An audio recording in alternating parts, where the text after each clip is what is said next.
I got so much motherfucking design on right now. Break it down, bring it back, make it clap. I got 3 old thoughts, new block, where that day. Bitches on my line, and you know they come straight. Hold up, what it not, 45, scope it cash like whoa. How you fucking with these hoes up? Assalamualaikum warahmatullahi wabarakatuh. Perkenalkan, nama saya Vina Trinurhana. Saya dari kelas PBS 2B dengan NIM 225231056. Saya di sini akan menceritakan bagaimana Perjanjian Chianti.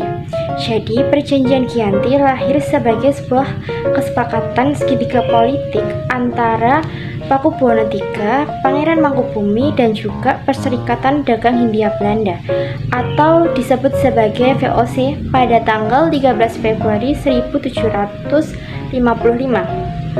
Nama Chianti itu sendiri diambil dari lokasi penandatanganan perjanjian, yakni di Desa Janti.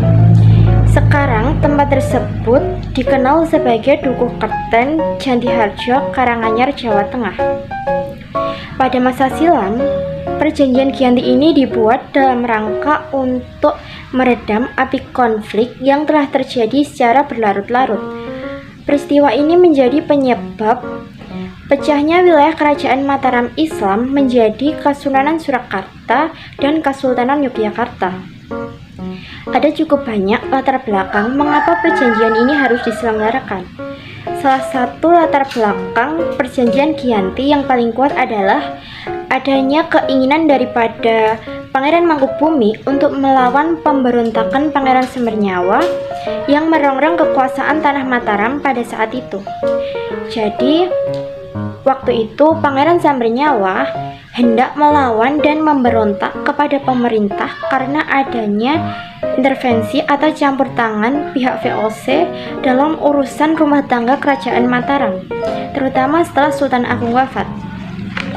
Bahkan, VOC berusaha mempengaruhi pengambilan keputusan yang dilakukan oleh pihak kerajaan. Bahkan Pangeran Mangkubumi memilih untuk berkompromi dengan pihak VOC. Ia bekerja sama dengan VOC dan menggalang kekuatan yang baru untuk menghadapi Pangeran Semernyawa. Karena pertarungan internal inilah yang melahirkan sebuah perjanjian ini. Ada cukup banyak isi dari Perjanjian Chianti yang menjadi buah perundingan yang cukup alot. Isi perjanjian tersebut dibagi menjadi beberapa pasal. Pasal 1, Pangeran Mangkubumi mendapat setengah dari wilayah Mataram, lalu diakui sebagai Sultan Hamengkubuwono I dengan hak turun-temurun. Pasal kedua, diupayakan kerjasama antara VOC dengan rakyat Kesultanan Yogyakarta. Pasal ketiga, para bupati dan pepati dalam bersumpah setia di hadapan VOC. Dan pasal keempat, Sultan tidak berwenang mengangkat atau memberhentikan bupati dan pepati dalam sebelum disetujui oleh VOC. Lalu pasal kelima, bupati yang memihak VOC dalam peperangan berhak diampuni oleh Sultan. Pasal keenam, Sultan tidak berhak menuntut Pulau Madura dan daerah-daerah pesisir kepada VOC, namun VOC kan memberikan ganti rugi sebesar 100.000 rial per tahun. Lalu pasal ketujuh, Sultan akan memberi bantuan kepada Kasunanan Surakarta sewaktu-waktu jika diperlukan. Pasal ke-8, Sultan harus menjual bahan-bahan makanan kepada VOC dengan harga yang telah disepakati.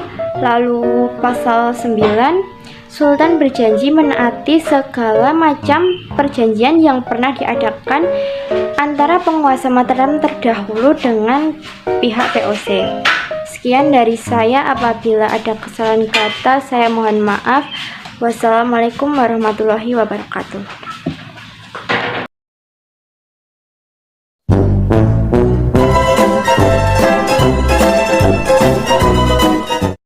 Sekali lagi,